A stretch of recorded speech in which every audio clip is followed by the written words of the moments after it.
If you guys have been waiting for the most epic 64 scale diecast of a Ferrari F40, you have made it to the right place. In this video, we get to unbox this incredible diecast from PGM Models. So let's break this one down starting right now.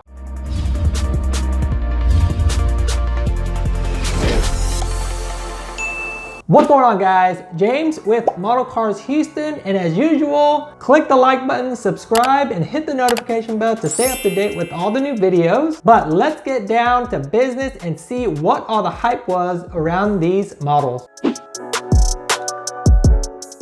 What do we already know about the Ferrari F40? Especially in this variant, which is a Ferrari F40 LM version. This car debuted in 1987, and it was considered to be the most powerful, most expensive, and fastest during that time period. And it was also the last Ferrari that Enzo Ferrari produced himself. So the LM version, more power, less weight, more aerodynamics to allow it to be a track beast.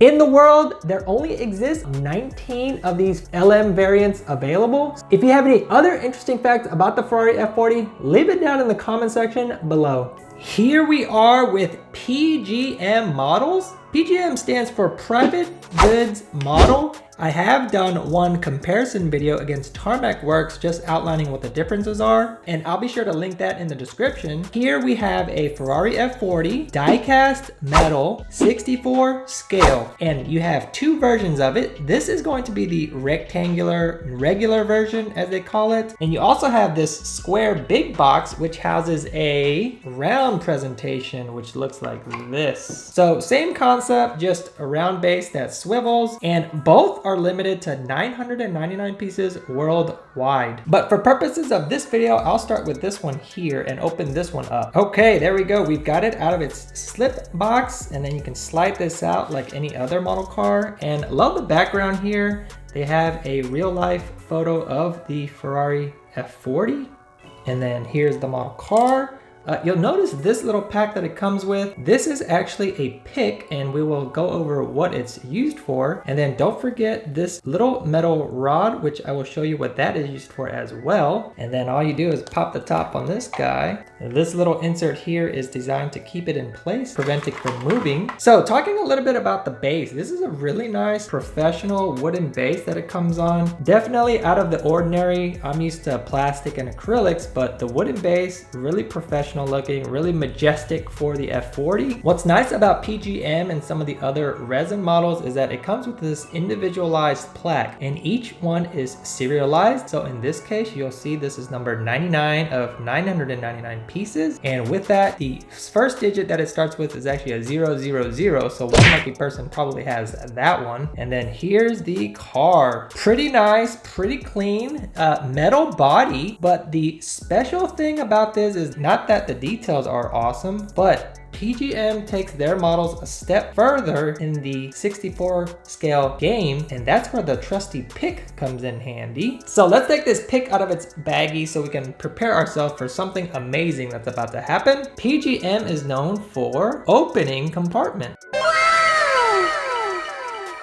So you can see there's one door, there's two doors. The front is going to open like so. And last but not least, the engine bay, of course, can't forget about that. That one closes, and that's where the metal rod comes in handy so that you can prop that up and keep it open. So we'll set that right there for now. But in addition to the front opening, these headlights actually pop up too, and we'll remove it off its base and test that here in a minute. But as you can see, fully closed, fully opened. Love that detail. Not a lot of diecast can say that they can do that, especially in this incredible amount of detail. So the front, you can see it's got the signature splitter here, headlight, scooped front hood. You've got the logos here, the wheels. If you look closely here, the wheel set up just like it is in real life, rubber tires, but I don't see any detail for calipers. We're having a little bit of a Fast and Furious Jesse moment here.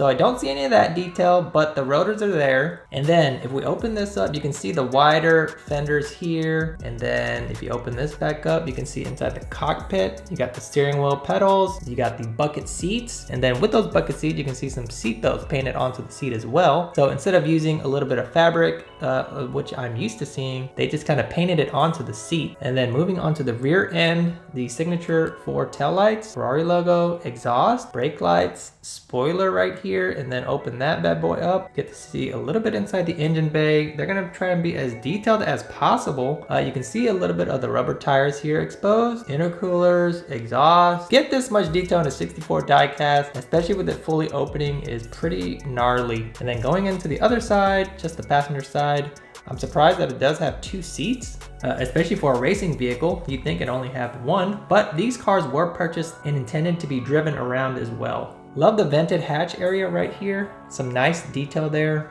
And as mentioned, the little rod, you can actually pick it up and stick it right here in someplace of your choosing, just like so. That way you can keep the engine bay open and exposed. Really nice, especially if you want to display it in your dioramas or some sort of scenery setup. And as far as the front headlight goes, guys, what you have to do is you have to use the pick and get in there and kind of open it up. So let me see if I can demonstrate it with this side. There you go, right there. Now they're open just like that. So you've got fully opening pieces here. You've got those covers, you've got the hood, you've got the doors, and you've got the engine bay. So very nicely done from PGM as far as making something super unique and standing out from the rest of the 64 scale collector grade model car community. So question of the day for you, what did you think about this Ferrari F40? Is it one of the most epic 64 scale die-cast cars you've ever seen? Let me know down in the comment section below. Let me know if you were able to get one yourself, and let me know if there are any F40 LM details that I missed. If you enjoyed this video, check out that video where I compare Tarmac Works and PGM in the next slide. I will see you in that video or my next video.